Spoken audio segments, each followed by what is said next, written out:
Needless Things Podcast.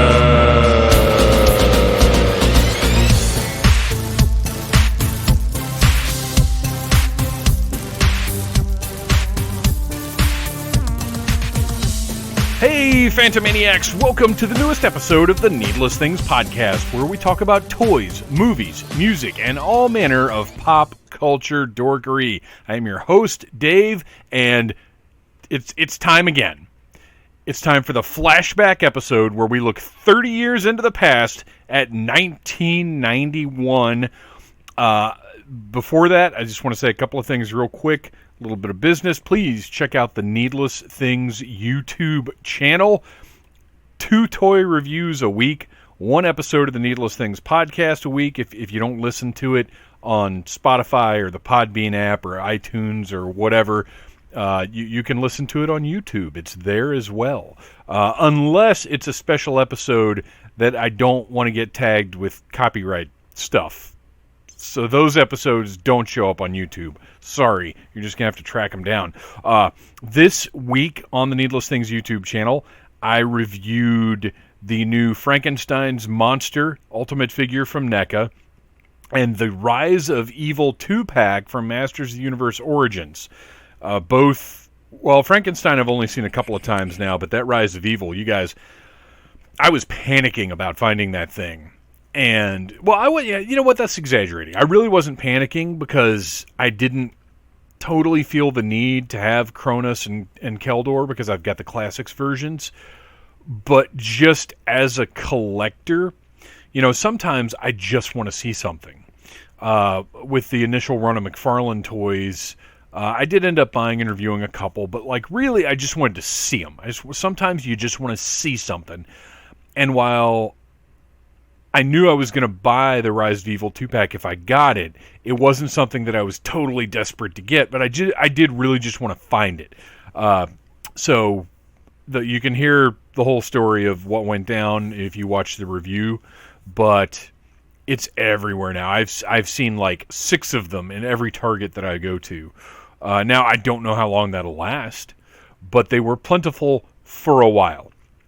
Similar to how the G.I. Joe Classified series Measure of Blood was plentiful for like a week. And I don't know if there'll be more of that or not, but I saw plenty for a while. Speaking of G.I. Joe, the newest episode of Audible Interlude, a G.I. Joe podcast, will go up on Monday, July the 5th, as soon as I get it put together. So it'll probably be more like, it'll be closer to midnight-ish. So you could just call it Tuesday if you really wanted to. But basically, we'll record the episode Monday night, and as soon as I get it produced, it'll go up. And we will talk about things like the Cobra Island Wave 1 re-release and Mezco's 112 Collective Roadblock. So tune in to that wherever you get your podcasts. I don't think there's a whole lot of other news going on. It's been a busy, busy week. I'm actually home alone, although it hasn't. I had so many things I wanted to get done, but I was home for 2 days with nobody else here except for the dogs, and the dogs require a certain amount of attention and maintenance. And then I had 2 work days that were just awful. So all of the things that I thought maybe I would get done during this time, I just didn't. I got my workout in. I got a walk in. I got 3 miles in. Today, I will admit to you guys, today I skipped the workout. I'm going to do, tomorrow I'm either going to walk or mow the lawn, which I consider, believe me, I consider as a workout. And then Saturday I'm going to add a workout on to make up for today. But I just don't have it in me between the work days, and I've got to produce this episode, and I am recording a future episode tonight. It is an exclusive interview with the synth rock group Neon Warlords. I don't know quite yet. I think it's probably going to be next week's episode. There are a couple of scheduling things I got to work out, but I'm excited for that, and I'm doing that like as soon as I finish this intro here.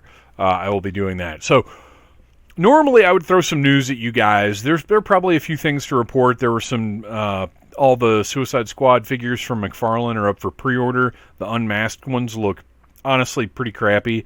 Some new wrestling figures, but whatever. Rather than do our normal news, to set the tone for 1991, I am going to run down some pop culture notes, events, things from 1991 that are relevant, that will put you in the right frame of mind to fully enjoy this episode. This is from a website called Pop Culture Madness that I haven't dug into too deep because I kind of went in, got my 1991 stuff, and got back out. But I will be revisiting it soon because there's a lot of interesting stuff, some of which you're going to hear right now. So, rolling it back to 1991, according to Pop Culture Madness, the most famous person in America was probably Michael Jordan. People magazine's sexiest man alive was Patrick Swayze. Nobody can argue that.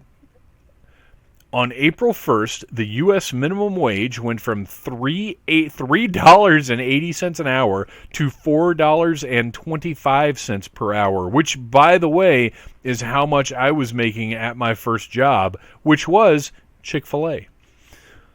The price of a postage stamp in 1991, 29 cents. A Super Nintendo, which launched in 1991, was $199.98. The funny guy was Andrew Dice Clay. The Conversation. Baseball officially banned Pete Rose from being elected to the Hall of Fame. Was it fair? I don't care because I hate baseball. The only thing noteworthy about that to me is that multiple-time WWE star Pete Rose is involved in that. And by the way, Mattel, you cowards, where is our Pete Rose versus Kane 2-pack?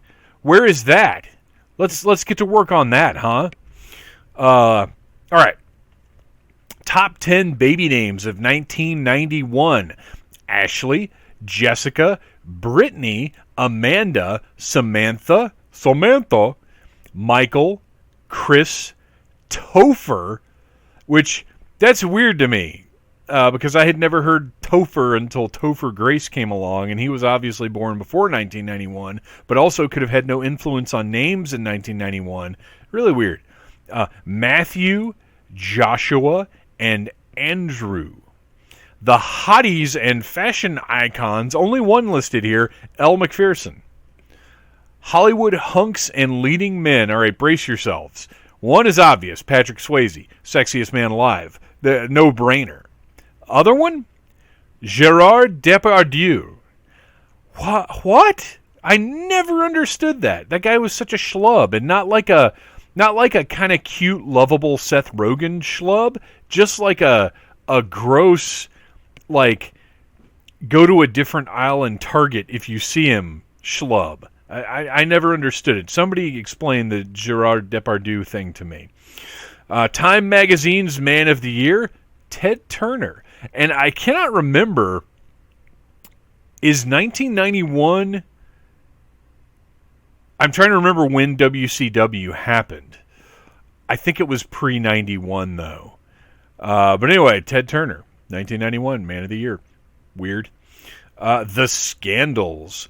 Kentucky Fried Chicken officially changed its name to KFC, which I would not have placed that at 30 years ago. I would have placed that at like 10 or 15 years ago at most. But in 91 is when that happened. Conspiracists, which I don't know that that's a word, conspiracy theorists claimed that it was because they weren't selling actual chickens, but some kind of cloned headless chicken bodies.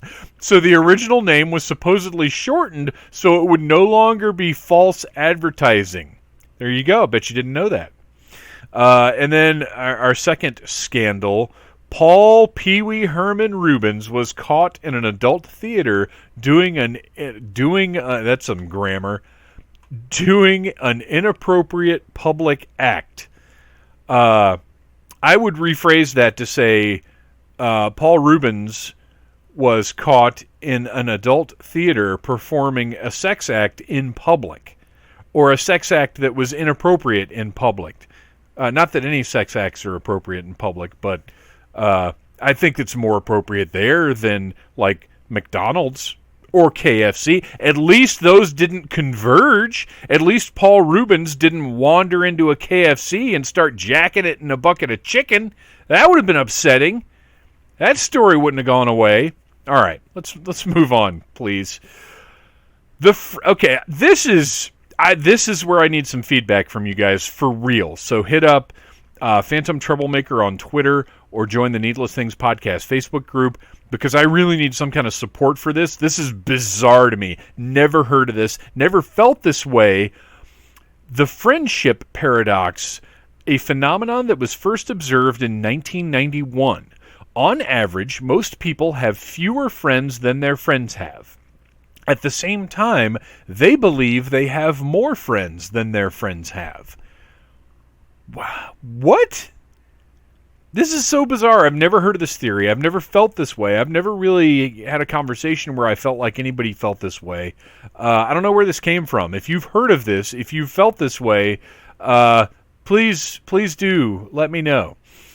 In 1991, America's best-selling car was the Little Tikes Cozy Coupe, selling about 500,000 vehicles. Now, if I'm correct, the Cozy Coupe is that red car with the yellow top on it that literally every child born after, I guess, 1985 had.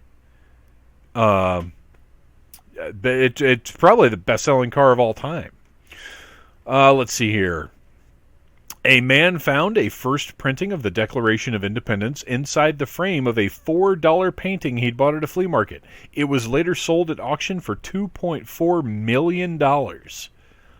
In a 1991 New York Supreme Court case, Stambovsky versus Ackley, a.k.a. the Ghostbusters ruling, the court ruled that a seller must disclose or inform the purchaser of a haunting of a property. That's wild. And this is the final one that I'm going to throw out here that is really more significant than you think it is, because I remember this specifically. The For Dummies book series started with DOS for Dummies in 1991. The creator overheard someone in a bookshop ask if there was a book about DOS for dummies like me. Since then, the series has grown to about 2,500 titles. And I remember DOS for Dummies because my dad, for his job at the time, computers, he was adopting computers very early on in order to do his day job the best that he could do it. In 1987, we lived in Houston, Texas over the summer, which, let me just tell you, if you're going to visit Houston, why not go during the summer? But we lived there for a summer so he could work in an exchange program with another company, and he developed all this stuff on computer for this company, and the guy in the department that he was running was still like making notes in like spiral notebooks, like piles and piles and piles of paper, and meanwhile my dad is making spreadsheets and stuff in the computer. And when he left, he said, you guys should really keep using this, but he felt pretty sure they went back to the pen and paper after he was done. So that he was always very on top of that stuff. So we had a copy of DOS for Dummies in the house in 1991 because my dad was just thirsty for knowledge. Always has been, always will be. So there you go. That's a little trip back to 1991. So now, what is I don't even know what a 1991 beverage is. I guess it would just be Coke Classic, right? Because I think it was still Coke Classic at that point. But grab yourself a beverage, whatever your beverage of choice is. I'm getting ready to pour myself a fine glass of Elijah Craig. You know I am. So I can do some recording. But you guys, you get the joy of sitting back listening to the Needless Flashback crew talk about 1991. Enjoy.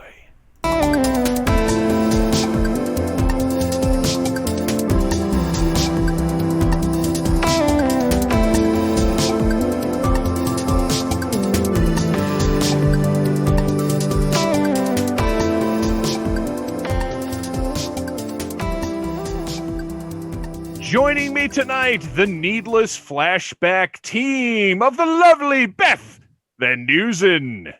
Well, hello. Returning to the show after an extended absence, our pal, Rad Ranger. Hey, from South Carolina. From South Carolina. Hailing from South Carolina.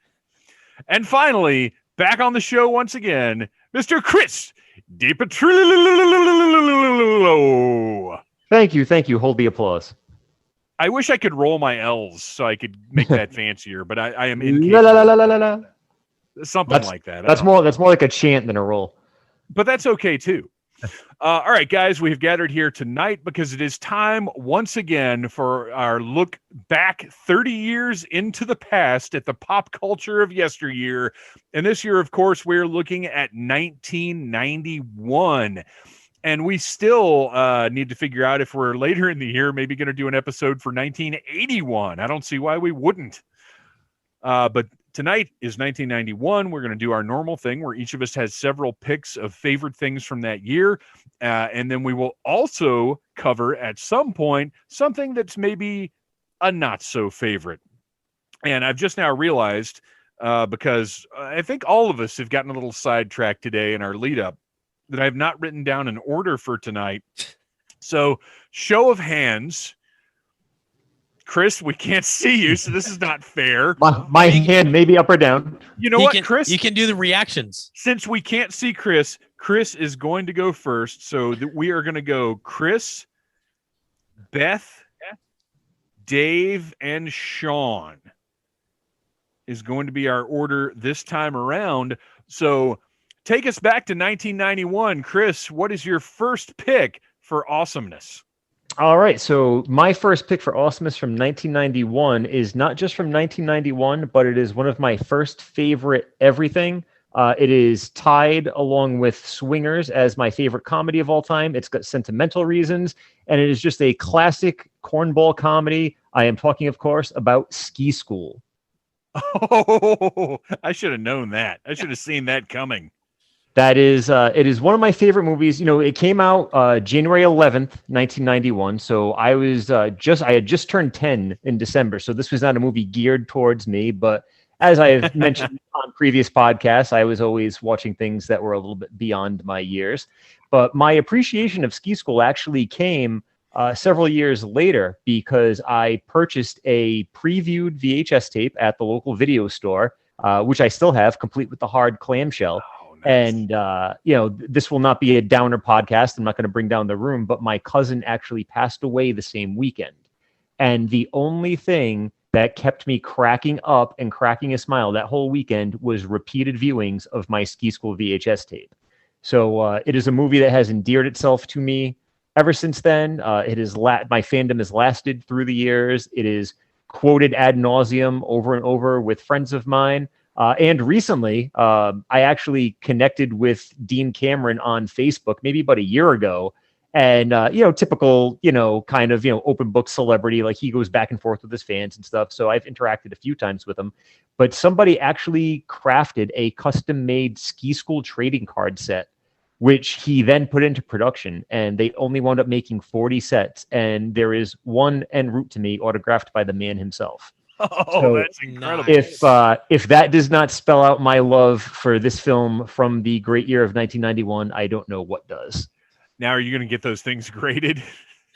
No, I'm not going to get them graded, but they will not be anything that little Zach sticks in the spoke of his bike wheels. I'll tell you that. Right, of course. Because of Summer School, I'm a huge fan of Dean Cameron.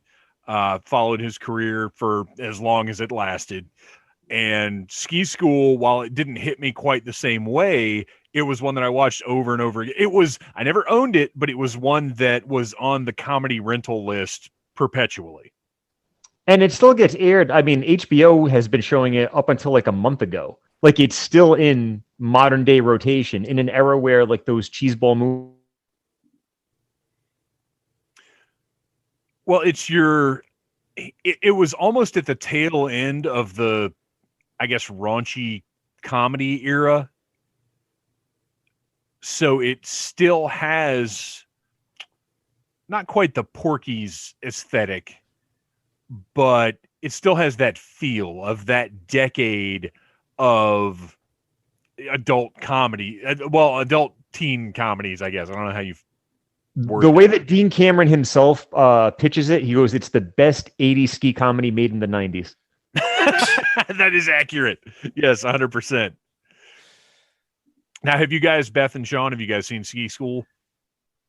I feel like I've had I'm to have sure at you some have. point. Yeah, like it's not something I haven't seen, but I couldn't tell you the last time I saw it. Don't confuse it with Ski Patrol either. That's a common. No. That's a common one. No. Two very different ski comedies. Yeah. I feel like it probably came. Probably came up on a said USA commonly. Up All Night. Yeah, it was a USA Up All Night movie for sure. Yeah, absolutely. Beth, this one sounds right up your alley. You have to have seen Ski School. Well, we might have lost Beth. She seems to be frozen in the picture. That is. She might be outdoors at ski school right now. It's a very permagrin on Beth's video feed. Well, we're going to Ski School, fantastic way to open this up. Definitely it's funny because yes, it is an 80s comedy that happened in the 90s, but we were still like that sort of thing was still trickling in up through, I want to say like 94. We were still getting things that had that same tone. Mm-hmm. And it's squarely in the pantheon of if you were to get one of those like 25 movie DVD sets that was the best of 80s wacky comedies, it would be in there. Absolutely. For sure. We need an homage to the whole 80s ski comedy thing. We get that with so many movies nowadays, like those throwbacks and Oh yeah, you're right. like that. Why hasn't that happened? Because you got Hot Dog the movie, you get Ski School. I think the last really solid ski comedy was probably when they did the snowboarding one, Out Cold, in the early 2000s. Yeah, I would love to see someone smart revisit that genre. I think there's a lot to be done there. For sure. Well, awesome. Great pick. Love it. Beth, you're back. I'm back. Your camera's in motion once again. I was told that my connection was unstable and I felt like I was being judged by Zoom and More feedback. yes, more feedback. It's been a night of feedback. Well, Beth, what is your first pick for 1991?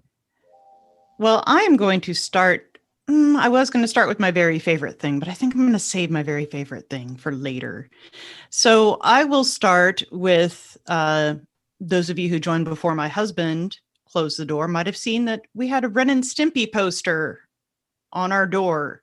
And that is an original Ren and Stimpy poster from way back in the day, as in back in 1991 when it came out, and it was my favorite thing ever for a very, very long time. It was sick, it was twisted, and it was something sick and twisted in a way that we had not seen in a Nickelodeon cartoon for sure before.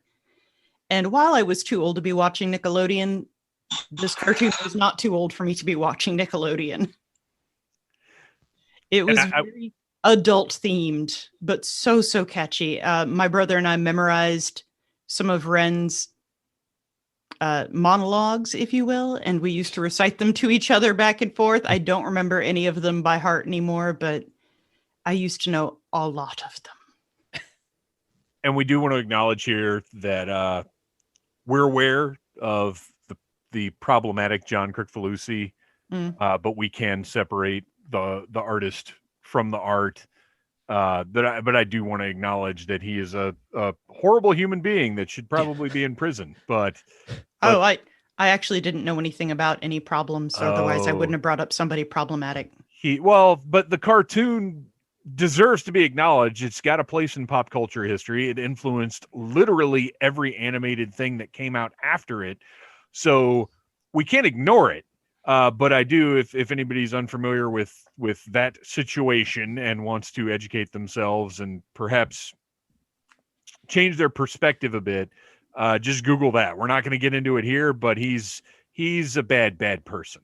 But Ren and Stimpy was a landmark piece of animation, and I'm glad you brought it up because the one trip to Universal Studios that I got when I was still a kid, the only piece of merchandise I bought while we were there was a Ren and Stimpy shirt, because at the time, and so it was probably 91 when we went, because you couldn't get Ren and Stimpy. Later on, probably 2-3 years later, you could go in like Spencer and Art Explosion. If you remember who remembers Art Explosion?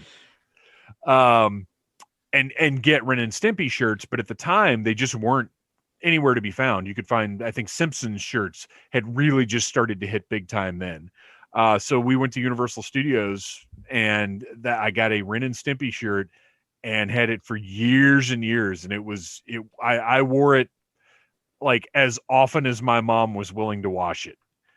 But that cartoon changed everything in the world of animation.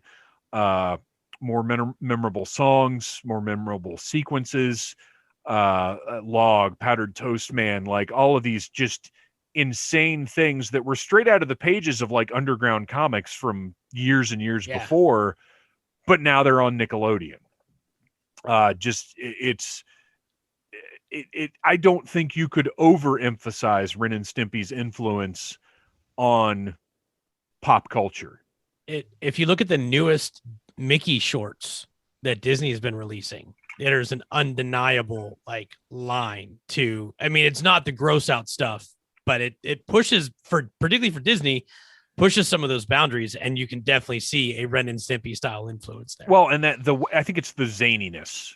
Yeah. That was never really a landmark of Disney cartoons, but you get Ren and Stimpy, which led to SpongeBob, which led to, we could literally do an episode about the wake behind Ren and Stimpy, or I guess ahead of. I don't know how time travel works. I don't know. Who knows? Nobody does, and that's the secret of time travel. But yeah, it was on my parents' band show list, and I'll have to ask my mom if she remembers this or not, because I was not allowed to watch it. I did anyway. But I was not supposed to watch Ren and Stimpy, so I don't know how I ended up with that T-shirt. I'm gonna have to ask if she remembers that, because I don't. And she hated it so much that she probably does remember why she would cave to buy me the T-shirt. But then later on, I would end up with, they had the plush, if you remember, where Stimpy farted. Like when you squeezed him, he farted, and Ren, I don't remember what Ren did. Did his eyes bug out or something? But those were like the first pieces of merchandise that started showing up. And it was, it's incredible. It's, to this day, it holds up. If you can get past the ickiness, it still holds up. It's still incredible. Yeah. Any other words about Ren and Stimpy? Chris, No, you were 10, so that was like prime age. Yeah, for me, I watched it, but I didn't latch onto it. But I'm just remembering that was kind of like the era where Nickelodeon was starting to transcend into, okay, we don't just have little kids watching this stuff during the day anymore. We need to give them something. And it started that whole SNCC generation. But Ren and Stimpy was definitely the most, I don't want to say adult, but definitely, you had the stuff like Are You Afraid of the Dark and things in Clarissa and all those shows. That was even, parents of kids that age, like 13, 14. I just remember like some of my friends that were older, and they were like, oh, my mom hates that show. Oh, my dad hates that show. It's like, it was like the Beavis and Butthead of Nickelodeon. Like no parent wanted to do, and obviously it predated Beavis and Butthead too. But that's another tie-in too, because the success of that, not only with Nickelodeon and everything, but then a couple years later, you started getting Liquid TV, Beavis and Butthead, the Max, all that type of stuff. So what's interesting, Liquid Television, it's. I'll go ahead and say it right now because I don't think we're going to get to it. It's one of my backup picks because it actually did start in 1991. Did it? And Frog Baseball was part of the first season. Oh, okay. I thought Liquid Television was more like 92. All right. If I had thought off later. the top, if I'd thought off the top of my head, I would have thought the same thing. But in researching, it started in 91 too. So we may end up talking a little bit about that later. But yeah, so all of this subversive animation was hitting across the board kind of at the same time. Mhm. Well, I mean, excellent pick. Like I said, I wasn't going to bring it up, but I would have felt stupid not bringing it up. You know what I mean? Mhm. Well, now I feel stupid. I didn't know there was a problem with it, so I need to go do Well, some research off the books here. What- But they're, what, they're you don't- rebooting it without you him. don't subscribe to the list of problematic celebrities. They're all problematic. So. Every morning I get an email that says, guess what? This person you like fucked up. Every person is terrible. That's not news. Yeah, and that's the thing is there's so many people who are, well, you're not allowed to like this anymore because it turns out this person's awful. Damn it. If I could only listen to good or watch and ingest things good people did, it'd be very, very limited. Well, you'd be listening to one of my potential picks for a bad thing. So I'll save that. I'll save that. We'll hold on to that one. All right. I'm going to go ahead and go with my first one. And this is tough because I'm really afraid. Chris, you already picked a movie. Yep. So I think I'm out of danger of you picking what was my number one pick. So I'm going to go to my number two pick because it's really my number one pick. It's just that I was afraid my number one pick was going to get picked. Let me take you back to 1991. MTV is still a viable form of entertainment. It is the most influential pop culture machine there is. We get our style from it. We get our musical taste from it. We're exposed to new things from it. MTV, as we said, liquid television, massive. Everyone is watching MTV. The MTV Video Music Awards are destination viewing every single year. I don't give a shit about the Oscars. I don't give a shit about the Billboard Music Awards or whatever else was coming on. But you better believe from 1984, 5 until probably 96 or 7, every single year when the VMAs came on, my butt was in front of the TV watching every minute. And in 1991, we were gifted with the greatest live video music award performance in the history of the awards. And that is Prince performing Get Off. And you guys, this was the most intense experience of my, like, at that point, 15-year-old existence, because it was like watching porn. First of all, it's Prince, so it's fantastic. This is September 5th, 1991. And Prince is performing. They've been hyping up Prince's performance because he's Prince. And we know the new album is out. We've been hearing the singles. We don't know exactly what he's going to do. Well, Arsenio Hall comes out onto the stage and very clearly happy, thrilled, delighted, overwhelmed, giddy. Like, Arsenio was so underrated as a personality, as a talk show host. Like, the fact that he's kind of forgotten a little bit is shitty because that man guided us through the 90s. But Arsenio comes on stage and says, "Ladies and gentlemen, Prince." And the lights go down and these fucking flames pop up from the back of the stage. And it's this beat. The beat, if you know the album, the beat of Get Off starts kicking in. And these dudes are walking around in a circle, and there's these like vague shadows all over the stage, and these flames are going off, and you're like, what is going on? And then Prince, in that yellow suit with his yellow cymbal guitar, walks out onto struts, slides out onto stage, and just falls down on his face. The dudes fall on top of him, and then he gets up and hits his ow!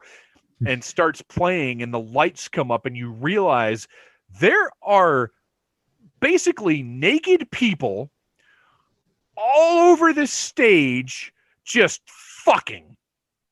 Like, simulated sex acts going on.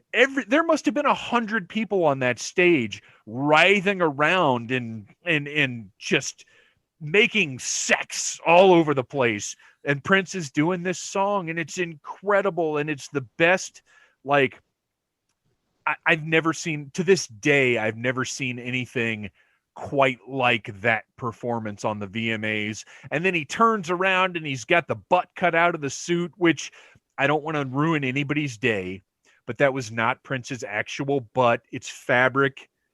It's butt colored fabric, but still the effect was there. You got it. It's one of the greatest things I've ever seen in my life. It's absolutely amazing. And if you go back and watch it now, which by the way, there's not an official version of it on the internet. The best version I was able to find, don't watch the shitty YouTube one that's all digitized. The best one I found is on Vimeo. So if you Google Prince VMA Get Off Vimeo, you should find the one that I watched, and I'll link it in the Needless Things Facebook group this weekend. It's pretty clear for the time. I mean, look, we got to take what we can get when it's something recorded off TV in 1991. But it's unbelievable. And this live performance has an extra verse and some extra instrumental stuff too that's not on the album version of the song. It's amazing. It blew me away at the time. I was just watching it like back in my seat. If Mom had walked in the room, I would have been mortified. It was filthy filth, but it was awesome. Now, do you guys remember this?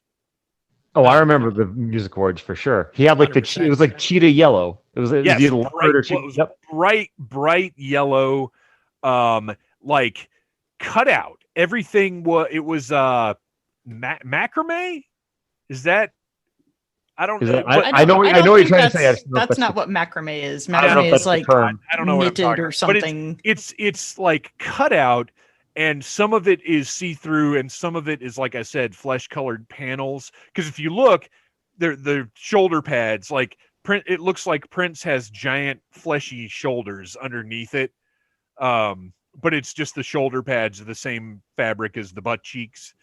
But I always thought that was his ass, and now you've ruined something for me. Well, look, I have done a lot of research into Prince, and if I was going to be cursed with the knowledge that was not actually his sweet peach, then everybody else has to know it too. Boo. Boo tea. So were any of you watching this live when it happened, or was it a hearing about it later thing? I'm back with my cousins. That type of stuff was destination television because all my cousins were in their 20s. So that was a thing back then. I mean, I remember seeing the Dice thing live, so I would have had to have seen this one live for sure. Yeah. That's what you did then. It was like that was appointment television. Yes. Yeah, absolutely. But some people did. I didn't see it live. I know I've seen it, but I don't also remember watching any VMAs or not like live and in person. I may have gone back and watched stuff later, like reruns of things after people said, "Oh, hey, you got to watch this when they replay it," because they would. Yeah, they always did the replay. And then I knew exactly when to replay it too, because I could turn on, just the part I wanted to see and then go away again. Yeah. And that's the thing is like that. I didn't love everything on the VMAs, but my gosh, I just felt like I had to see it all because it was what was happening. It was pop culture. Yeah, there was going to be something in school the next day to be discussed. Yeah, and that's the other thing. Yeah, absolutely. Yeah. It was. We didn't have water coolers at school, but it was going to be the water cooler talk. It's going to be the cafeteria chatter. I don't know what the hell we call that. And I believe either Diamond or Pearl. I have no idea which, but I think one of them was from your neck of the woods, Dave. That's entirely possible. Yeah, there was a dance studio, at the time very well-known dance studio. They actually competed with the dance studio that I went to, and they're one of their bragging things was that the owner's daughter was either Diamond or Pearl. Atlanta was one of Prince's hangouts, so that doesn't surprise me a bit. All right, well, let's move on. Sean, it is your turn to tell us what was awesome in 1991. So I'm actually going to bring us back, and this was planned. This was my pick, and since we referenced it earlier, just talking about MTV and how influential it was. I mean, my pick for that my TV show must watch TV was Liquid Television, which we had mentioned, because everything about it was just mind blowing. It was like you had said with Ren and Stimpy. It was like underground comic. Around the time I just started to discover underground comics, and that there was a whole other thing that wasn't superheroes and DC and Marvel, and there was this other work being done. And then you watch and glued to the TV for Eon Flux, and just all the weird experimental stuff, and then stuff that would start there that you would see spilled over into like, I feel like Primus Videos shared something with like some of the animators from Liquid Television. And it was just like, it was really cool to see weird art featured on what felt like a major television channel, despite, it's MTV and it's cable and it's targeting, our demographic. But it's, that was a game changer. And I was like, wow, this is cartoons that don't feel like cartoons at all. And it was a mind expanding experience, for lack of a better way to put it, in when I was a whopping 16 years old. I have to correct myself. Beavis and Butthead didn't come in until the second season in 1992. That's right. So Chris, you were right. Okay. Liquid Television was another one that was every time, and I don't remember when it came on. And obviously it was late at night. Yeah, I want to say it was like Sunday nights or something. Yeah, I feel like it was one of those ones where it was like late enough that I was kind of hoping I wouldn't get a curfew that's like, you got to go to bed, sir. But late enough that it could be interesting, but not so late that my parents are going to give me shit for being up all night. And I'm looking at the episode list on Wikipedia now, and this is probably what hooked me, is that the third episode opened with Epic by Faith No More. So I'm sure I'm flipping through channels, and then suddenly I see the video for Epic, and of course I'm sucked in. And I feel like I remember that. And I think that's like the first one that I saw. That's what would happen is they would. Oh, it was Sunday nights. They would open with a music video, and then it would the sound would mess up, and it would kind of melt down the screen, and then they would go into.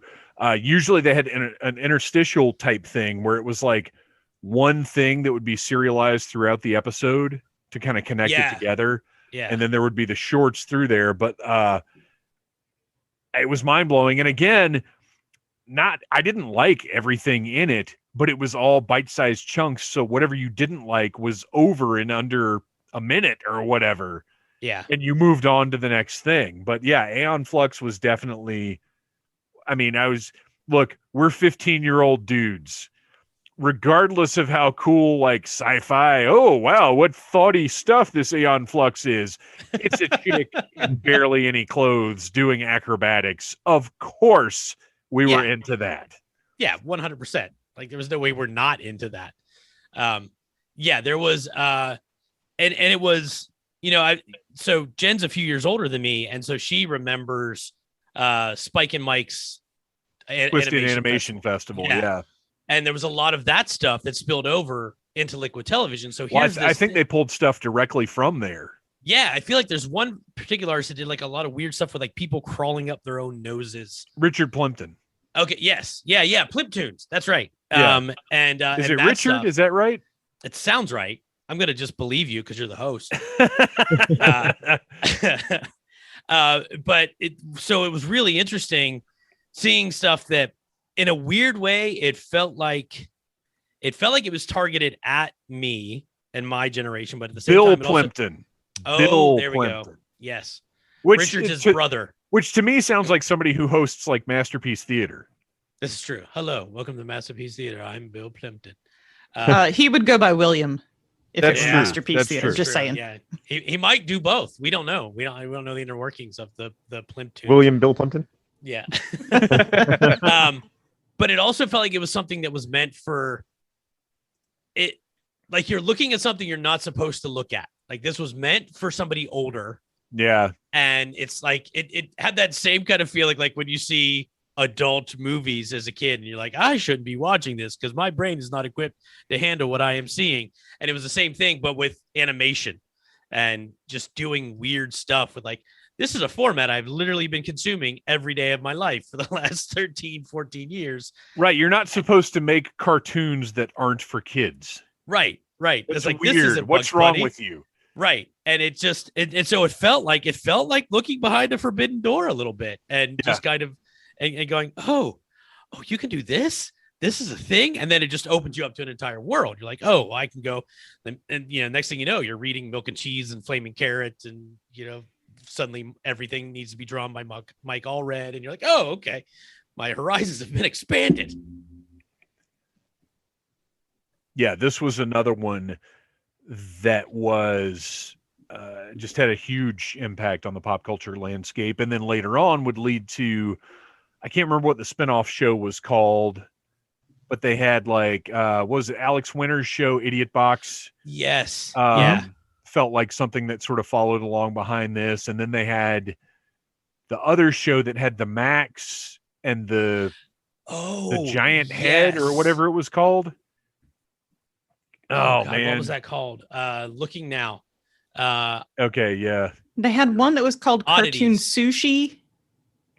Oddities that's right. Oddities had the Max and the big head or whatever it was. Yeah, Cartoon Sushi, like all of these not kid animation. Yeah. That became, and that had existed before. Obviously, we had Ralph Bakshi, we had Heavy Metal, we had, non-kid oriented animation was a thing, but this was on readily accessible cable TV. Very different. This was arguably, I think you make a case that this is the progenitor for Adult Swim and so much of what I was going to say the same. Yeah, absolutely. All right, excellent pick, and I'm glad you brought it up because it was my number 4. It was my if one of these gets taken, I go to Liquid Television, because as important as it was, I didn't. There was a lot of it that just didn't land with me, so it wasn't as. It's culturally significant more so than it is Dave significant, I guess. Right. Yeah, it was an interesting thing because it was at a time where MTV, before alternative was a brand. Yeah. It was like, oh, this is what alternative is. And it was something that really, and I think I've talked about this when we talked about Faith No More. It was like first listening to Faith No More, I was like, oh, this speaks to me in a way that nothing else has before. I don't know what this cultural shift is, but I want to ride this wave as long as I can. And Liquid Television was just another piece of that puzzle. Yeah, absolutely. All right, Chris, what is your second awesome thing from 1991? So my second awesome thing from 1991 is also one of my all-time favorite things, but we're going to go into music this time around for one of my favorite albums of all time, one of the most influential albums in hip-hop history. It also spawned a single that you would know whether you are a hip-hop fan or not. I am talking about The Low End Theory by A Tribe Called Quest. Oh, yes. When I searched 1991 albums and saw Low End Theory, I was like, well, Chris is going to have that one covered. We all know that I love my Tribe, but my own personal favorite Tribe song, which is Excursions, is actually the first track on the album. So this was the one that really cemented my love for them, and just it's one of those albums that I can listen to without skipping a track. Just everything about it, I think, is perfection. I just love the way everything vibes on this album, and it's a good album if you want stuff to kind of bop around and party to, like Scenario, or it's got the good stuff that you can just kind of drive around and chill to. So it's got a little something for everybody if you're into this genre. It's on my list of, like you said, albums that are perfect from beginning to end, where you don't skip anything. And this was my first Tribe album. People's Travels Rhythmic Instinctive thing. I can't ever remember the name of the first album. I didn't get into that one until maybe after Midnight Marauders, to tell you the truth. But Low End Theory was the first one that I found, and just every second of the album is incredible. To me, it's Tribe's best work, I think. Mm-hmm. It's up there with 36 Chambers and Paul's Boutique and the best of its top 10 hip hop albums of all time for sure. And just I don't know, you can't even pick a best track. For me, probably, oh gosh, when I was younger, I would have said Bugging Out, but I think Show Business is so good and is so indicative of what hip hop was going through at the time. And man, they were just on it. They were on fire here. And if anybody hasn't watched the documentary that Michael Rappaport did about Tribe Called Quest, you need to watch it. It's fantastic. It's actually been getting replayed on cable a lot lately. It's on like Stars and Encore right now. It's so good. It's you know, I was concerned about how it would go. It's very real. It's there are parts of it that are uncomfortable, but it is absolutely represents the legacy of this group. They didn't shy away from the stuff in there. No, they don't at all. Like there's no, a lot of times when you see something like that, it's almost a fluff piece. Like I think a couple episodes ago, we talked about the Motley Crue biopic or whatever it was and how it avoided any of the really bad stuff. But everything. Right. This does not. It gets. There are parts of it that are almost a little hard to watch. Like if you love this group, it's hard to see some of the relationships that they show in this documentary. But yeah, this album it's fantastic from beginning to end. It's wonderful. If you don't have it in your collection, you're crazy. Anybody else got any memories or thoughts about Low End Theory? I think I might have that on like physical media. And I don't have any physical. No, I do. I definitely do. I've got the CD in the other room because I never got rid of my CDs because I don't trust this computer bullshit. It's bad. But I'm currently in the process of getting my top 50 albums on vinyl, and this is one of the ones that I need to get in record form. Excellent. I need to have it. All right. Excellent choice. Beth, what is your number 2? Well, I'm going to use my number 1 pick for my number 2 pick because I'm not following Low End Theory with my album choice. Not going to go well for me. That's fair. So I will go ahead and jump onto video games because I doubt anybody else has a lot of video games on here. I don't. All right. Hooray. But whether or not you're a big video game player from 1991, if you've been a child anytime in the last 25 years, you probably know this sound. Anybody? That sounds very Zeldish. It sounds exactly like finding a secret item in A Link to the Past of the Legend of Zelda series. And possibly the best one.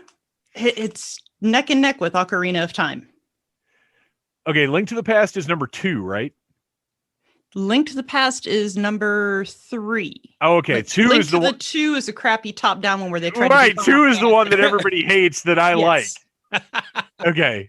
If I want to play Final Fantasy, I'll just go play Final Fantasy. Don't give me a Link game and make it Final Fantasy and just slap a Link sticker on it. Okay, anyway, so tell us about Link to the Past.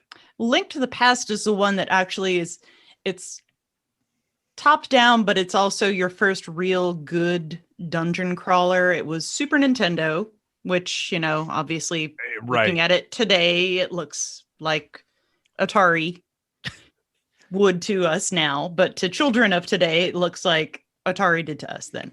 But it's got real fleshed out dungeons, which we did not have in a Zelda game before, where you're, and it becomes tiresome in this day and age where you're still collecting keys and saving girls and fighting the same boss. But Mario's been through it this whole time too. If he can keep saving the same girl for 30 years, so can we. But it's the most fleshed out, story-filled, real living world that we have in a Zelda game up to this point. And of course, many have come along later to do better, but this is what really kicked it all off by giving us a real living world of Hyrule. I'm glad you brought this up because Super Nintendo launched in 91 in America, and I considered making it one of my choices, but I didn't have a Super Nintendo for a couple of years after that. So again, cultural significance, not Dave's significance. So I didn't feel right picking Super Nintendo.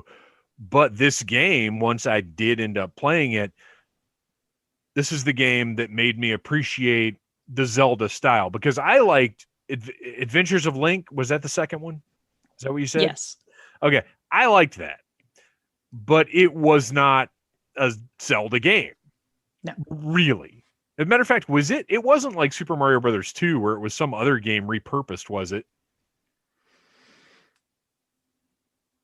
It almost seemed. I thought it was that they were just trying something different with what was And popular at the time. Maybe it was. And they were trying to did that compete a lot. they were trying to compete with PlayStation too. And I know Final Fantasy was getting very big at the time. So I think that's where that might have come from. I don't think they were competing with PlayStation. Okay, well, competing with whoever was making a Final Fantasy game at that time. I didn't have a PlayStation. I played Nintendo for a bajillion years. PlayStation was like 96 or something. Well, I didn't have one even when it came out. Who was It had to have been a PC game. Well, Final Fantasy was originally Squaresoft. And what else would you have been playing it on then? Just Nintendo. Genesis was Phantasy Star. That was their big role player. But that's it. It was Nintendo, Genesis, or I'm sorry, Nintendo, Sega Master System. I guess TurboGrafx 16 came right at the end, and then we got Super Nintendo, Sega Genesis. But that was it. Well, okay, no, I take it back, because we can't forget in the 80s the incredible Intellivision. But anyway, we're getting way off track. Regardless. I got that reference. This Super Nintendo version of Zelda is the one that made me appreciate that style of game. It was one of the first games I got when I did get a Super Nintendo, which, now that I'm thinking about it, might not have been until 1995 when I was running a video game store. Oof. Because I played my regular Nintendo for years and years. I might not have had, because I remember my sister having a Genesis when I was still playing my regular Nintendo. But anyway, yeah, it's a great game. I think it's the execution of it graphically. Obviously, it's superior to the original Zelda. It just got me in a way that the original Zelda didn't, because I never liked it on Nintendo. I've played it now and I appreciate it, but back in the day, Zelda was not one of my games. Chris and Sean, you guys have any experience with the Super Nintendo version of Zelda? Zelda's not the character you play as, right? I'll take that as a no. I had the original Zelda game, but I did not have this for Super Nintendo. So although I did play it, it was not a game that I was investing my time in back then. Look, when you've got Super Street Fighter 2, what are you going to do? That's true. I also had my Genesis as well, so it was like I had a split time. I had to kind of pick my games wisely. Okay, this will be fun. We can't do show of hands. We'll go around. Sean, Super Nintendo or Genesis? I think we had a Super Nintendo. Beth, we know your answer. Yeah. I never had a Genesis. Chris, Super Nintendo or Genesis, or both, I guess. I had both of them. For me, it was Super Nintendo was my preference. Like I said, my sister had a Genesis that I played from time to time. And then when I was running Video Game Exchange, I ended up with like every system. But Super Nintendo is if I had to pick between the two, Super Nintendo. All right. Well, let's move on. It's me. I'm up. I should probably write down Beth's pick since I've been doing that. All right. So my number 2. Oh gosh, which one of these do I want to go with? I know which one I want to go with. 1991. As I said, I'm 15 years old.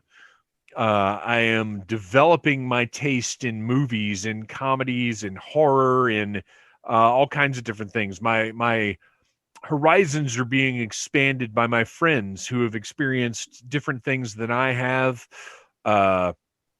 And one movie comes along. We've talked a little bit in this episode about how alternative and weird things were kind of really getting a foothold in the early 90s. And in the cinemas in 1991, there wasn't much weirder than Nothing But Trouble. Which, Chris, I'll tell you right now, when you started talking before, I was so afraid you were going to pick Nothing But Trouble. Mainly because of the song on the soundtrack. Well, and that's the thing, is not only, and look, this movie is universally panned. Critics despised it when it came out, and I never understood it because I love this movie. Chevy Chase, Dan Aykroyd, Taylor Negron, John Candy, this incredible cast doing just the weirdest, most bizarre shit you've ever seen. It's like a combination of Rocky Horror and Texas Chainsaw Massacre. I love this movie. I loved it when it first came out. I love it now, and I kind of recognize now, having lived a life since then, I recognize it was a troubled production, and I see sort of some of the holes in what could have been. But man, this movie is weird and funny and just batshit crazy, and I love it for that. And as Chris referenced, it features a performance by Digital Underground, one of the greatest hip hop groups of all time, where in the movie, Shock G sort of turns around, goes behind some other dudes, and then comes back up, and it's Humpty Hump. It's just, I really genuinely love this movie. It's got some funny shit, and the weirdest thing about it, though, is as much as I love it, I don't know that there's one likable character in the whole movie. Chevy Chase's character is a dick. Demi Moore's character is an idiot.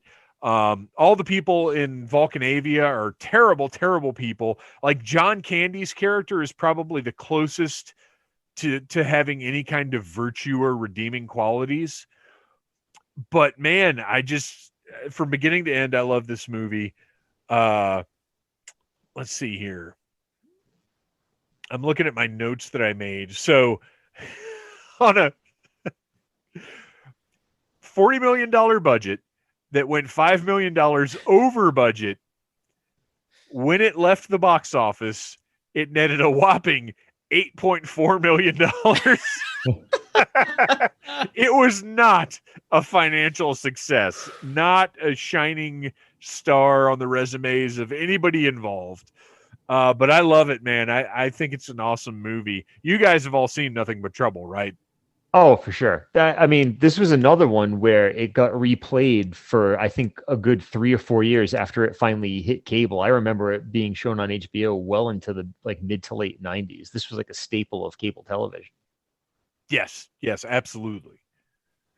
This is before I was made in a lab, so I poor homunculus Sean. Sean, I can't say I'm surprised that you haven't seen it. Beth, how did we never watch this movie? I don't know. I recognize. So I'm looking it up on IMDb now, and I recognize the cover art of it. And then I scroll down and I recognize that it has a 13 Metascore.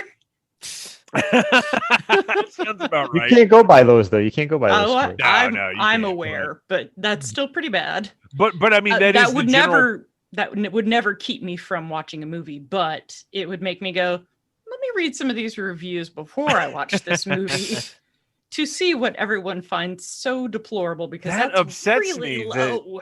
That upsets me, though, that with everything that we watched in our time in the incredible apartment of awesomeness, that we never watched Nothing But Trouble. That's so weird to me. You might have been doing me a favor. I'm not sure. No, it's all you. I genuinely think you'll like this movie. I really right. do. Sean, I think I'll you'll look like it it up. too. All right, I'll add it to the Sean will list. never watch it. I might. I Oh, probably I will. think I you mean, will. Jen's I probably think seen you it, so I would bet money Jen has seen it. yeah.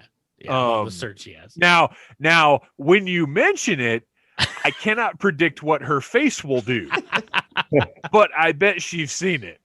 Oh yeah, I'm sure. I look forward to asking her afterwards. But I love it. I think it's great. It's weird. It's gross. It's funny. It's got lots of memorable stuff in it. It's got the damn Yankees doing a song called Bone Stripper while Taylor Negron and his crew are on a giant roller coaster of murder called the Bone Stripper. I mean, come on. Where else are you going to find Ted Nugent and Shock G even remotely close to each other? Absolutely.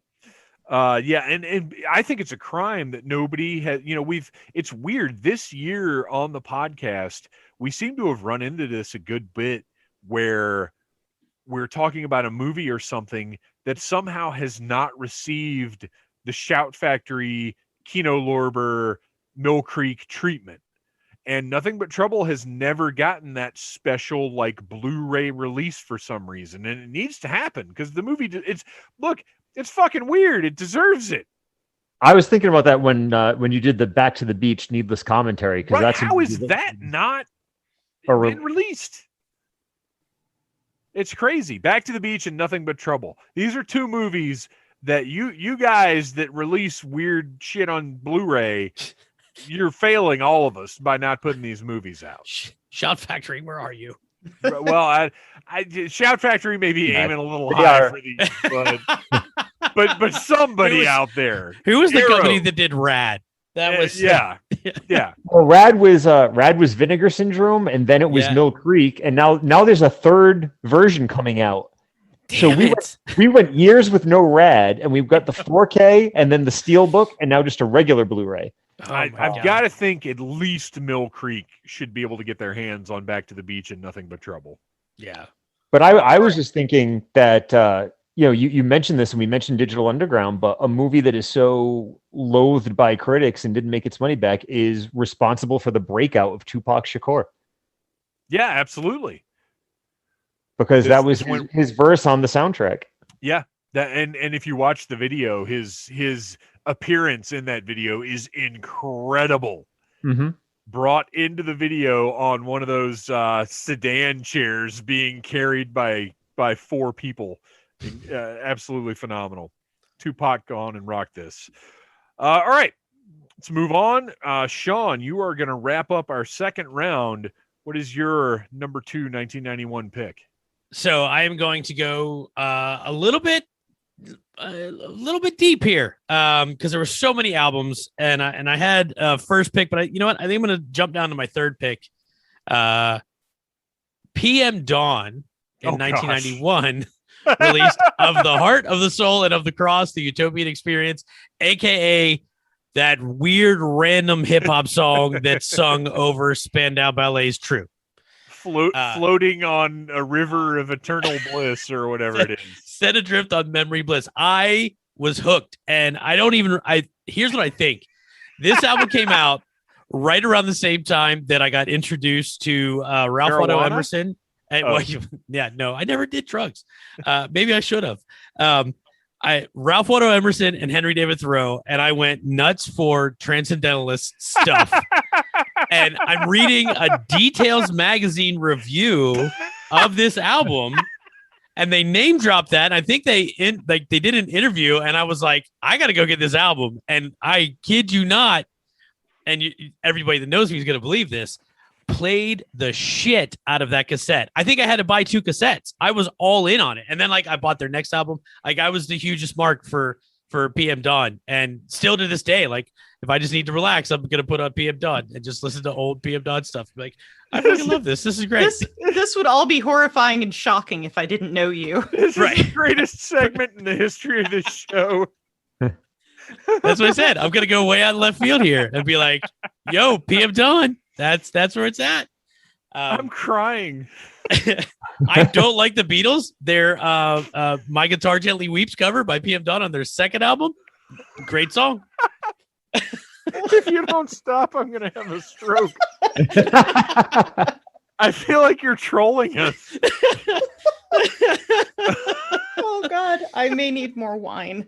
It's ridiculous, but I put on this album and I can do most of the songs from memory. It's oh my just, gosh, I'm in such a state of distress right now that our youngest dog has come to check on me. Oh my gosh. It's okay. I'm all right. No, he's not. Rad He's Ranger not. has just Get help. melted my brain. I mean, that's what I'm here for, really. Let's be honest. That's my role. Everybody should like what they like. That's what we say here on Needless Things. It was really a toss-up between this and Use Your Illusion. And I was like, you know what? I'm going PM Dawn. I'm glad you did, because Use Your Illusion, while great, so played out. Well, and there's a good album amongst those two. And it's up for debate as to what songs would make up that album. You're not wrong, but I do appreciate, because I love when we get those album releases that are like, it's this album plus all the shit they recorded while they were making this album. Like, I love that stuff. And that's what Use Your Illusion 1 and 2 are. It's like, this is the stuff that doesn't normally get released as part of the album, but we said, fuck it, and just put it on 2 albums. Even though some of it's just not good enough to be heard by the public. We're Guns and fucking Roses, so whatever. And you're going to buy it regardless. So, no, I'm glad you brought up PM Dawn. And that song was inescapable. It was a constant presence everywhere. on MTV. I don't know that it was ever on Yo MTV Raps, but that's okay. And that was the thing, is because PM Dawn was not rap, and it clearly wasn't rock. It was this weird outlier that had no real definition. My favorite thing about PM Dawn is that it inspired the segment in Fear of a Black Hat. When the band, if you haven't seen Fear of a Black Hat, it is the far superior rap documentary to CB4. Isn't that the Chris Rock movie? Yeah. Yes. Yeah. Fear of a Black Hat, in my personal opinion, written and directed by Rusty Cundiff, who's one of my heroes. Fear of a Black Hat is way better than CB4, but that's just my personal opinion. And there is a segment in that where the band breaks up and they all go off in different sort of hip hop directions. And one of the guys starts basically a PM Dawn type group, and it's hilarious. But if you have not seen Fear of a Black Hat, put it on your list. Watch it ASAP. It's fantastic. And that is yet another film that has not, for some reason, received the Shout Factory, Mill Creek, Arrow treatment. All right. I've said my piece. Sean, I love you for bringing up PM Dawn. You're the man. I'm just writing PM Dawn. I'm not even writing down Better Drift. It doesn't. Nobody knows their Nobody they only have the one song, right? They put out one song and that was it. All right. After that, Chris, how do you follow that? Wait, stop. Wait, I just realized we wrapped up round 2. So that means it's time to move on to things we didn't love so much. So round 3 is stuff that we maybe didn't care for. So Chris, that's actually what you're kicking us off with now, which shockingly PM Dawn is not in this round. I was about to say, this is where twist, Chris's version that he hates is PM Dawn. It is the dawn of a new round. Yes, absolutely. But no, Sean, I heard you say that you're not a Beatles fan and you love PM Dawn. I actually have more PM Dawn albums than I have Beatles albums, because I don't have any Beatles albums because I'm not a fan either. There you go. I'm right there with you.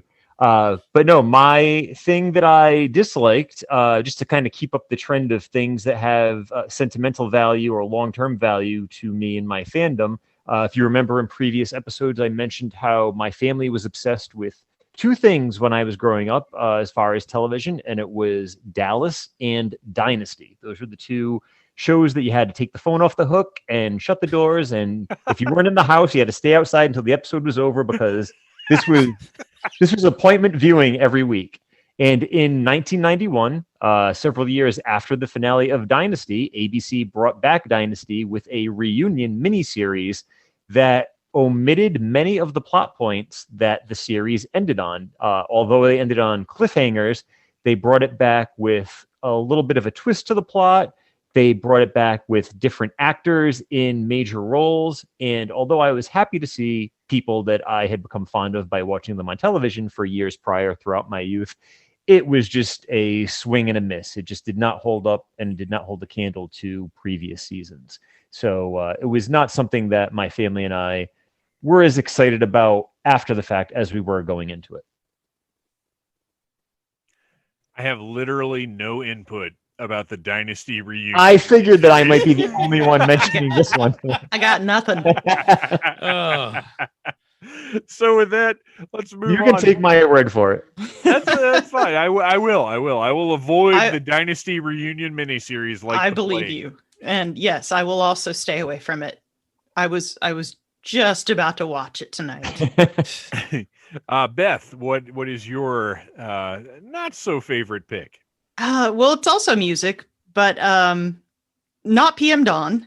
It is the song that made me want to shoot myself in 1991 that wasn't PM Dawn because it was by two bands that I really, really like. So you take REM and then you take the B-52's Kate Pearson and then they get together and they make Shiny Happy People.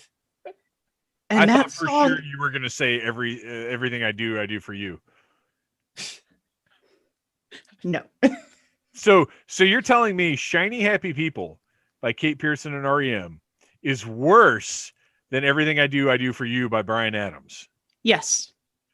Yeah, I could get with that. Whoa! Yeah. I will stand solidly behind that because if for nothing else, I like me some irony and Bryan Adams has got a lot of it. Shiny Happy People, no irony. Such a sincere, happy, wonderful song. I cannot believe you right now. You can't? Well, okay. I said, I love the B-52s. I love upbeat stuff. This was not it. And hearing it everywhere. I mean, everywhere, walking into every single store in the world. Hearing it on people's cassette players on the bus home. It was everywhere. Yeah. What album? Was it Out of Time? Yeah. Okay. Which was not a bad album. I mean, it was a great album.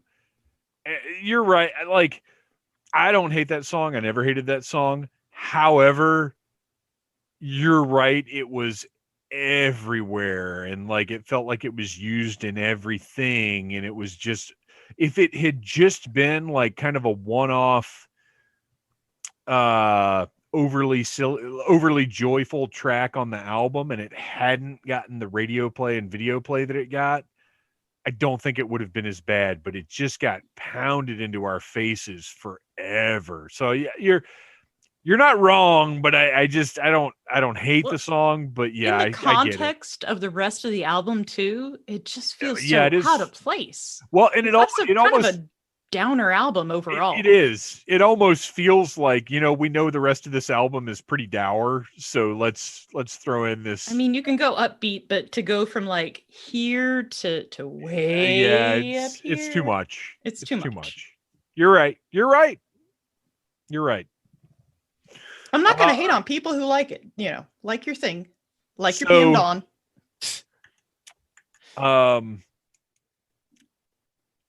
I'm almost hesitant to say this because I do have a video game thing to note from 1991. I think people might not like that it's a thing that I hate, but I don't care because fuck Battletoads. Fuck that game. It's difficult toad ass. And you can take that hoverboard level and you can jam it up Satan's fiery butthole. I hate that game with a passion. I love the character design. I love the concept. I love let's rip off Teenage Mutant Ninja Turtles and not even like try to hide that that's what we're doing. That's fine. But man, that game is the hardest motherfucker I've ever played in my life. I finished Ninja Gaiden, the original and the Xbox one. But Battletoads is just awful. I hate it to this day. I hate that game. Well, Fuck I'm a fine. bunch of Battletoads. I'm fine if you want to rip off a game, but how about you rip it off in such a way that it's playable? Because I couldn't finish the Ninja Turtle game because it was so hard. So if you want to rip it off and be successful at it, make it easier to beat than the game you're ripping off. So I loved, which this is bizarre. I loved that first Ninja Turtles game, which most people hate because it is So so hard. difficult, and people like the second game that was based on the arcade game, which I don't like as much. I really, really liked that first game, and my memory of it, though, is kind of blurry. I didn't feel like I'd ever finished it, but I thought I'd gotten reasonably far in it. I watched a run-through up on YouTube with Phantom Jr. the other day, and I got to like the third stage, and that was it. That was as far as I ever got in that game. It's hard as shit, but I guess it's just more, I don't know. It was Ninja Turtles, and anything Ninja Turtles could do no wrong by me. But Battletoads, fuck that shit. Have you guys played? Well, Beth, obviously you've played Battletoads. I wouldn't say I hate it, but I certainly didn't like it. Sean, Chris, have you guys experienced this misery? Yeah, I've never played it. I've played it, but not in years, and I don't remember liking it the first time I played it. Good enough. That's all we need. Unanimous decision. Battletoads is the devil. All right, let's move on. Sean, what is something from 1991 that you weren't so crazy about? Knight Rider 2000. Oh no! Oh. It's so bad. You're not even allowed to bring that up. I mean, tell us. Okay, I'm confused. What, Knight Rider 2000 in 1991? Because Right. in 1991, 2000 was the future. Right. And then to make matters worse, they get rid of Kit because it's the future, and they come up with the Knight 4000. So like the year, it makes no sense. It's 1990. The show's called Knight Rider 2000, and the Kit version is Kit 4000. I will grant because them. it's set in 2000, but you have to make Kit even more advanced. So he's going to be 4,000. He's twice as advanced as the year. Right, And but he's the twice only as advancement that he could drive on water. Wasn't that the only special thing? I think so. I've purged a lot of it from my memory because I hated it so much. Because there's a huge Knight Rider. I mean, it's the Hoff. It's great. Like, Dude, I love Knight Rider. Knight Rider was one of our pantheon of Chip's Knight Rider A-Team. Yeah. And I would toss in Miami Vice because, again, I'm a car nerd. And so, like, you get in the Ferraris from Miami Vice. And I'm like, yeah, you can't go wrong with that. And to be honest, the Knight 4000 was a Dodge Stealth, which I kind of liked. It was kind of a cool car, but then they put all this weird shit on it and they made it not cool. And it bastardized everything. And I guess it's because Kit was technically Knight Industries 2000. That was the TT in Kit. Right. But so then I guess his name would have been Kift, and maybe they should have just called it that. Kift. It's terrible. The Knight Industries 4000. That sounds like something you have to look up on the Urban Dictionary. Right, exactly. Like, oh, I got hit in the Kift, and you're like, oh, that doesn't sound good for anybody. Yeah. So that show was just every remake of Knight Rider has been a giant disappointment. Awful. And this is no exception.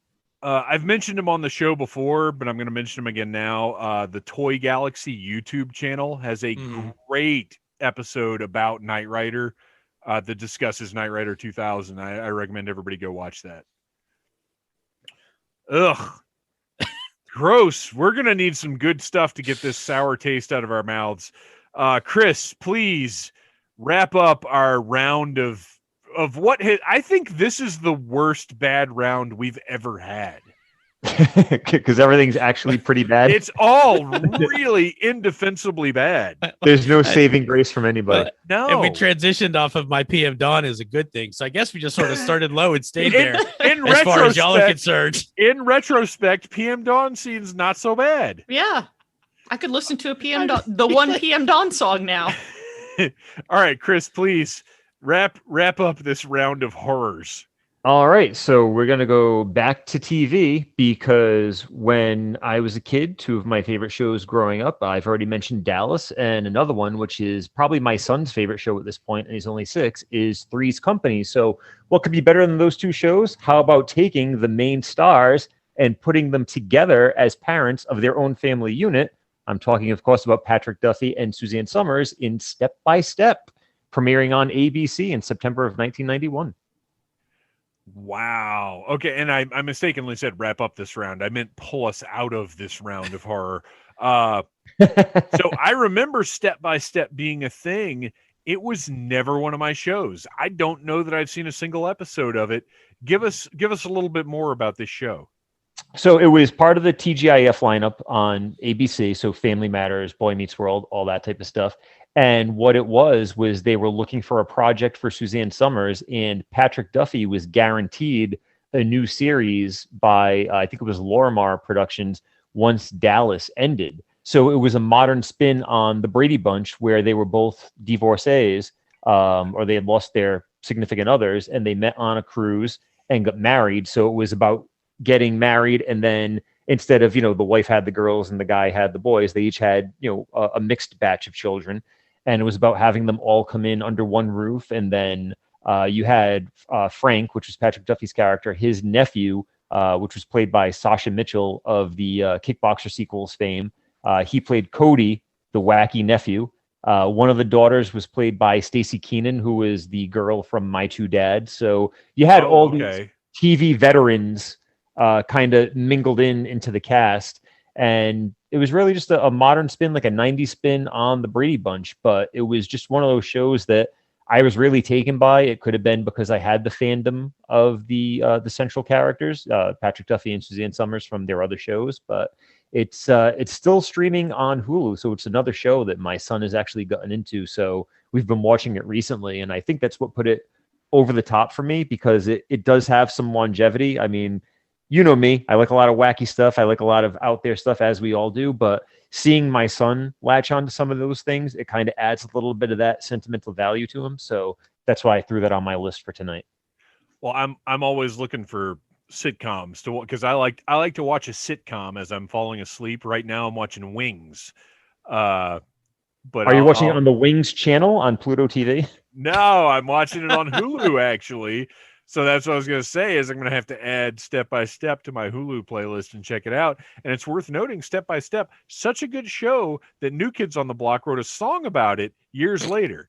I'm just kidding, of course. That song, while awesome, is not about this TV show. But I actually think that song is from 1991. Is it really? No. I believe so. Surely it's older. I need to look that up right now. We've got to check this out. June of 1990. June of 1990. Oh, it's before 91. Yeah. Oh my gosh. Yep. See, I placed it later, so I think it was a huge influence on the show.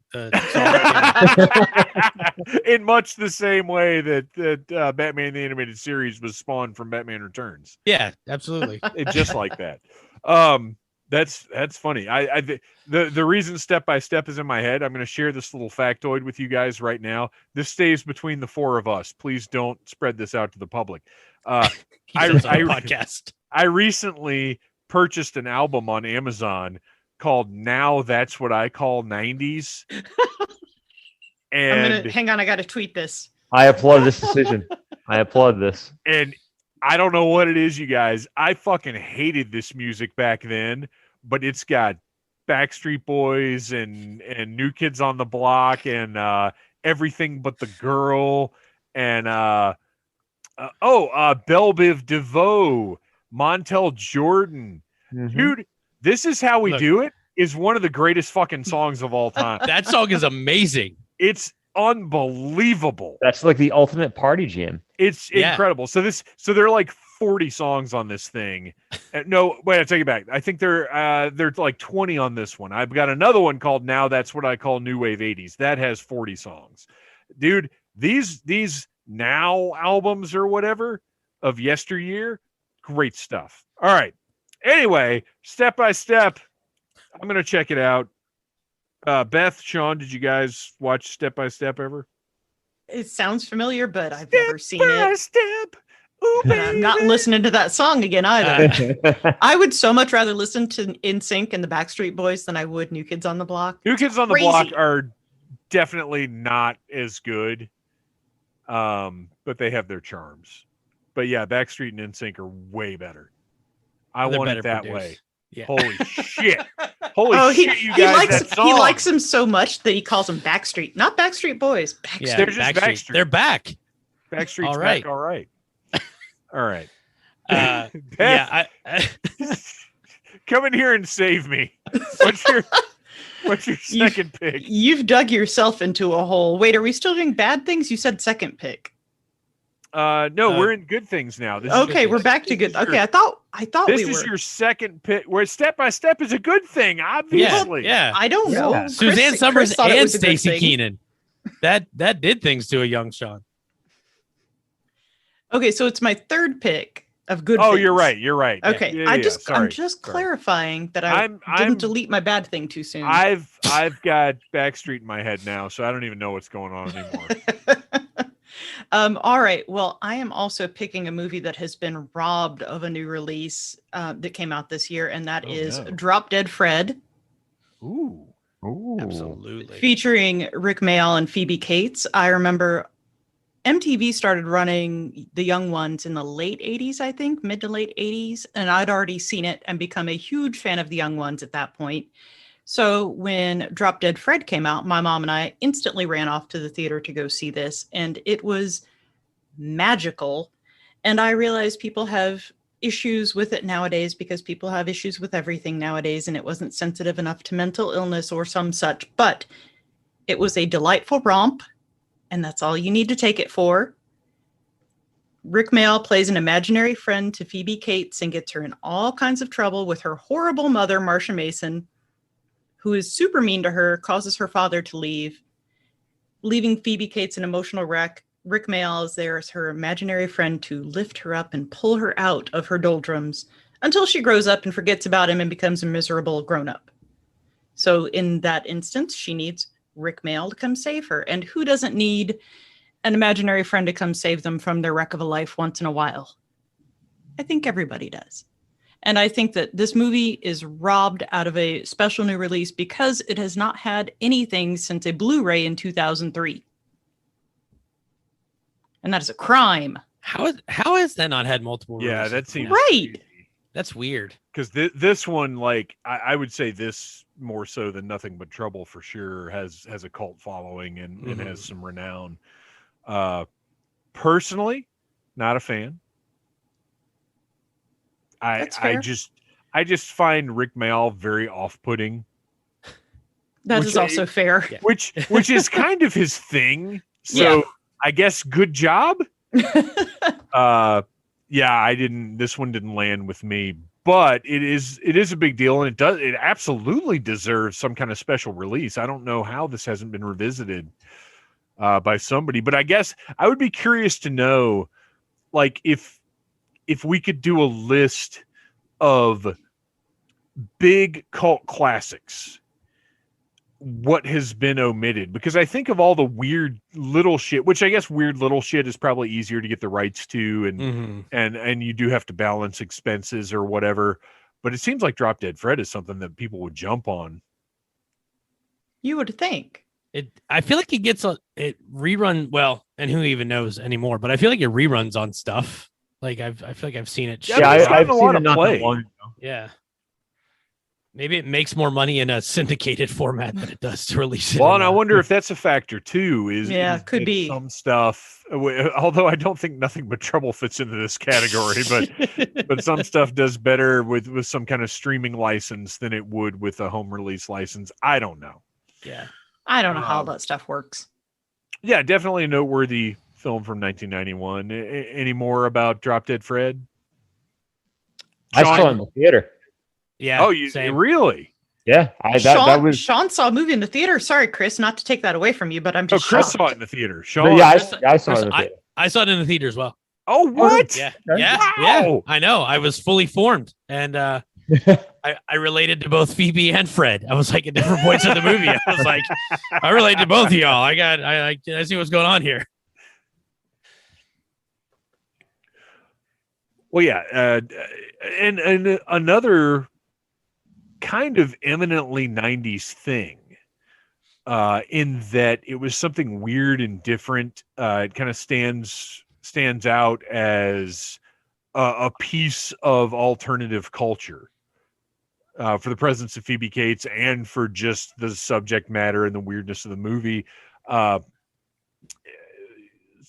Sort of following in the wake of Beetlejuice a little bit, kind of where if Beetlejuice hadn't happened, this might not have gotten made, that kind of thing.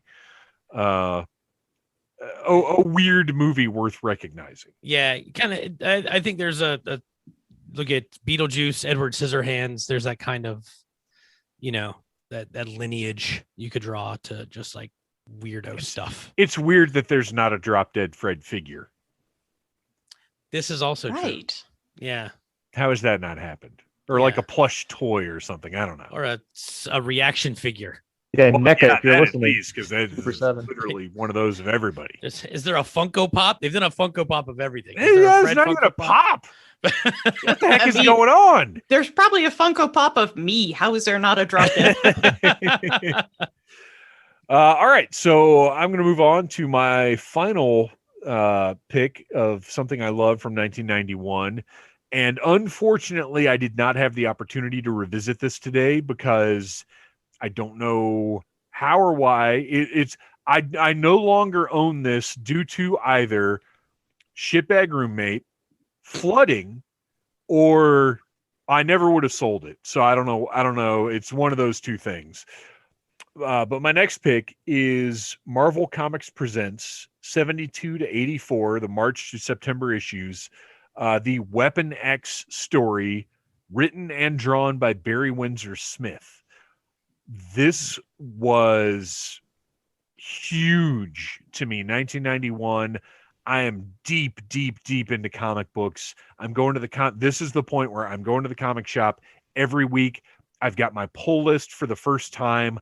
I've got those guys, like I go in and I pick up my Uncanny X-Men and whatever else, probably Detective Comics. But Marvel Comics Presents is a book that the guy at the comic shop told me you're gonna want. I wasn't buying it previous to issue 72. The guy at the comic shop said you're gonna want to start getting Marvel Comics Presents because they're gonna tell Wolverine's origin story. And I said, bullshit, because we don't know Wolverine's origin story. We don't know where he came from. We don't know what he is. We don't know why he's got his claws. What do you mean his origin story? And they were like, Barry Windsor Smith, who I'd never heard of at this point. I didn't know anything about Conan comics. I didn't know Barry Windsor Smith as a name. But he was like, I'm telling you right now, this guy is an incredible artist. He's an incredible creator. And he's doing this really special Wolverine story. This is a big deal. So I got these issues, and not only did they change everything about the character of Wolverine, making him this sympathetic character who with this tragic past, but the art and the storytelling of, because Marvel Comics Presents, if you don't know, each issue has, I think it was 2 or 3 stories. So it's 22 pages, but each story takes up like 7-8 pages. So it's a serialized thing. So over the course of these issues, this one story plays out alongside other stories. So it's kind of a showcase for artists to do things that are a little different that wouldn't have been in the mainstream books, which is why this Weapon X story got told. And now Wolverine's origins as Weapon X are so famous, they made a movie out of it. But this comic at the time it had a darkness and a violence and a despair to it that were very different from anything else that I had seen. It was almost like a slasher movie in that after Wolverine has had this procedure done to him where this adamantium bonded to his skeleton, he's hunting down these people from the Weapon X project. And you feel for this guy. He's nothing more than an animal at this point. And up till now, we've seen Logan, Wolverine, as this, gruff character, but he's kind of the cornerstone of the X-Men team. But now we're seeing him kind of broken down to his base level, and we're seeing where this berserker rage came from, where this violence and this anger that we've seen from this character, where the root of it is. And it's being told in a way that really couldn't have at the time been told in a conventional monthly comic. And plus Barry Windsor Smith's art is next level comic book art. So this was huge for me, and it led me to continue collecting Marvel Comics Presents, where I discovered the work of Sam Keith. And that's a whole other episode I could get into. But this Weapon X was, now we just take it as a given. We know what happened to Wolverine. We know about the whole program. And it's been expanded upon greatly in many different ways, some of them good, some of them not. But at the time, this flashback story was just absolutely incredible. I'd never seen anything like it. Have you guys read it's been collected many, many times. It's available in trade paperback form. It's been in omnibuses of Wolverine stories. Have you guys read these? I've read it. I didn't read the original issues when it came out. I read it in TPB format years later, but yeah. I've got it in my collection. Yeah, I agree. It's one of the most pivotal stories in Wolverine history, if not the most pivotal story in his history, because you get in all that backstory in a manner that we weren't really getting those mainstream characters at the time. We weren't getting anything like that with Spider-Man or even any of the other X-Men. So it was a nice way to kind of make him stand out from the pack. And it kind of leaned into where we were going in the 90s with like that darker feel and that cutting edge counterculture type of stuff. And it was unusual to get that kind of flashback stuff, because for most characters, we knew their stories because we had been with them from the beginning. But Wolverine was a little different. He just popped up in the Hulk comic and just kind of stuck around from there. We didn't really know what his deal was. So this was something different. All right, Sean, it's come down to you. I've been saving this one because I thought for sure it was going to come up, and I'm really surprised that it hasn't. But I'm going to finish this off with Bill and Ted's Bogus Journey. Oh, man. It was on my list. It is by no means as good as Bill and Ted's Excellent Adventure. But I don't know, man. I love it. I keep it up there. At the time, though, I didn't like it as much. It the thing that I initially struggled with when I watched it is, when you watch Bill and Ted's Excellent Adventure, everything is new. So then you're watching it and you're like, okay, well, all right, so we know kind of what the shtick is now. And so that was where it took me a second. But then once I gave in and was like, this is amazing.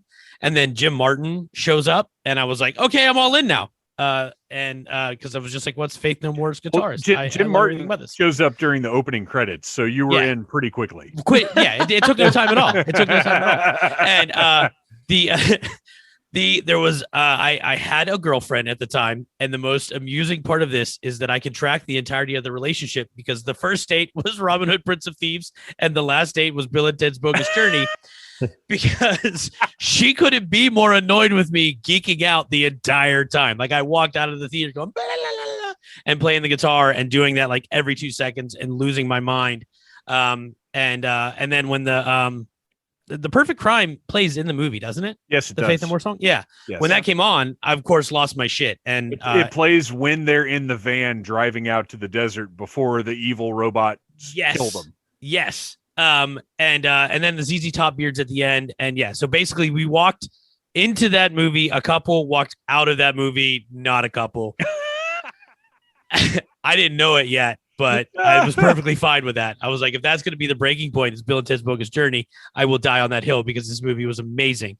And now you yourself have the ZZ Top beard. I do, and it just comes full circle. And I still don't know how to play my guitar, so there's that. But and the soundtrack is not just The Perfect Crime, but the soundtrack is just fucking amazing. We did 1 and 2 back to back recently. I actually still haven't seen the new one, but when the new one came out, we went ahead and just watched the new old one. ones. It's great. Look, I'm late to the party. We were watching old stuff. That's your thing. I know. It's what I do. I get to things like years after, which is why it's amazing. I saw this when it was in theaters when it came out. In the theater in 2002. No, in theaters. Snellville, there's now a Northern Tool there, but there used to be a movie theater where that was. There are a lot of tools in Snellville. You are not wrong. I was going to say I thought they were Southern tools, but they could be transplants. Snailville. Yeah, it's Snailville. Literally the same theater where I saw Robin Hood, Prince of Thieves. So that was there was a trajectory there that I was not aware of until much later. But yeah, I was really surprised that one did not come up. That was probably one of the highlights as far as in a year full of good movies. There's good movies and good music, but that one definitely stands out. It's like, oh, there's a pin in that part of my timeline. I love Bogus Journey. I don't know that I'd go so far as to say I prefer it, but I love it because it's weird and it's different, and they really did kind of go out on a limb with it. I mean, the original working title was Bill and Ted Go to Hell, and they still go to hell. They just couldn't call it that anymore. Right. I'm a big fan. The only thing in the whole movie I don't like is Station. Station Me weirds too. me out. I don't like Station, but Death is fantastic. Death is the best. Yeah, he really is. The whole movie is just fun and great. I dig the hell out of it. Yeah, just pure fun, silly, which is and what this movie should be. Over the end, Kiss, God Gave Rock and Roll to You. Like, Oh my God. honestly, the whole franchise could have ended right there. And if the third movie hadn't ended up being so perfect, and by the way, it is, I would have felt like it should have. But they really do.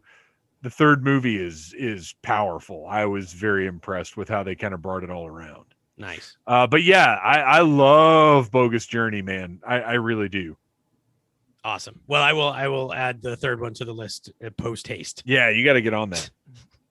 It grew on me. I didn't love it as much at first, but it did grow on me, and now Death is one of my favorite things ever. And I'm like, how is he not in the first movie? How is he not in every bit of it? Start. I know, but he's such a great character. We're binging Agents of S.H.I.E.L.D., and every time he shows up as the president, I want him to just like wink at the camera as Death. Like, come on, man, come on. I think part of the reason Bogus Journey holds a little different place in my heart is 89, 90, 91 is when I started going to see movies with my friends. And it's one of those theatrical movies. I didn't see the first Bill and Ted in the theater, but I saw Bogus Journey in the theater with a group of friends, probably the same group of friends that I saw Batman and that I saw Ninja Turtles and UHF. So it's part of that for me personally, that legacy of we all went and saw these movies together. Yeah, absolutely. Any other Bogus Journey thoughts? Chris, Bogus Journey, where does it land on your radar? Definitely a fan. I do love the first one more, but I liked Bogus Journey and Bill and Ted enough that I used to actually get the Marvel comic book on a subscription sent to my house. Nice. And I think I still have several issues. Was that one Marvel? No, that was Marvel. That wasn't Star. I was thinking Star Comics, but I think Star Comics might have been dead by 91. Yeah, I think Star, because Star, like the Star stuff I had was like Peter Porker and stuff like that. So that was like 86, 87. Yeah, Mad Balls had a Star comic. Yep. Yeah. Masters of the Universe, I think, was Star Comics at the time. Okay, that's a weird one because DC and Marvel both did Masters of the Universe comics, which is crazy. But anyway, Bogus Journey, I think a great way to play this out. If I could play God Gave Rock and Roll to You without getting copyrighted on YouTube, I would play it right now. We could all you sing. guys. What if we sing it poorly? We could do that. That's the only way I know to sing, and I'm not doing it. God gave rock and roll to you. Gave rock and roll to you. Put it in the souls of everyone. Come on, everybody! We have been given a gift, and that gift is rock and roll. You guys, thank you so much for coming on and talking about 1991. Before we go, Rad Ranger, are you up to anything? What are you doing? No, you know me. I hate fun. I don't do it. Beth, where can we find you online? What are you up to? Well, you can sometimes find me here, but most often you can find me doing our Star Wars fiction podcast, Execute Chapter 66, wherever you get your favorite podcasts. And Chris, I know you got a lot going on. You write, you do podcast, you got a toy side gig. What's going on with you? Just a jack of all trades. So if you want to find out what I'm up to in the toy world, please head on over to figurestoycompany.com for all the latest in the world of retro action figures from DC Comics, Hanna-Barbera, and more. We just launched a few new releases recently. We've got Shaggy and Daphne based on the costumes from the That's Snow Ghost episode of Scooby-Doo. We've got Halo from The Outsiders. The Swamp Thing DC Comics retro figure has been one of the biggest hits of the year. Everybody's loving that one. And as you know, a lot of wrestling stuff that's unannounced that's on the way, and some cool stuff that just came out. We've got the Bloody Variant New Jack back in stock. It is part of the Legends line. We're going to be doing some Bloody Variant action figures where they make sense. And besides all of that stuff at Figures Toy Company, I am also writing movie reviews over at bulletproofaction.com. I am on my personal Twitter account at Zach Malibu, and I am here to talk about 1991 and every other year moving forward as long as we can get this group together. Well, you guys, I think we pretty much have to get back together in a couple of months here and take a look at 1981, which, unless I'm wrong, is the year you were born, Chris. No, I was born in December of 1980. So okay. Well, then you were around for 81. Yeah, so I was around. Chris's favorite thing was turning one. That's it. Yeah. Awesome. Baby bottle in my mouth, some baby powder on my ass. I was good. Well, thanks a lot, you guys. We'll be talking to you again soon. Oh, man, I was about to drop some dope rhymes on you guys when I realized that I need to hold some 1991 goodness back for the 1991 Dragon Con panel, or for Geek Year 1991, live at Dragon Con. Because honestly, I had a little bit of a tough time picking things for 1991. There wasn't a lot that really excited me, but it just hit me. One of my favorite things of all time is from 1991, and I didn't even mention it, but I think because it sort of, to me, transcends an era a little bit. But if you want to find out what that is, you can come see the Needless Things podcast live at Dragon Con. Or after Dragon Con, we will be publishing it as a full episode. So there you go. I hope you had fun listening. Please go check out the Needless Things YouTube channel. Like, subscribe, share. I'm trying to come up with some kind of reward or enticement to hit a certain number of subscriptions. But, I got to be realistic. Obviously, I want to hit 1,000 because that's the point where you can monetize.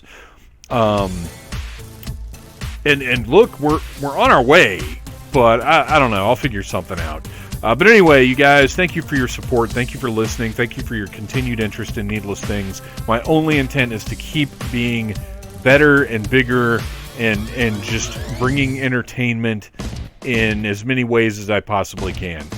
Follow Needless Things on Instagram, Needless Things Podcast. Phantom Troublemaker on Instagram. Join the Needless Things podcast Facebook group. You have to answer 3 questions, but they're very simple, but they're very essential and necessary. And there you go. That's all I got for you this week. I hope you had fun. Thanks for tuning in. I love you guys. You have been listening to a Needless Things podcast. You can follow Needless Things on Facebook, Twitter, Instagram, and at needlessthingspodcast.com. Love you. Mean it. Uh-huh.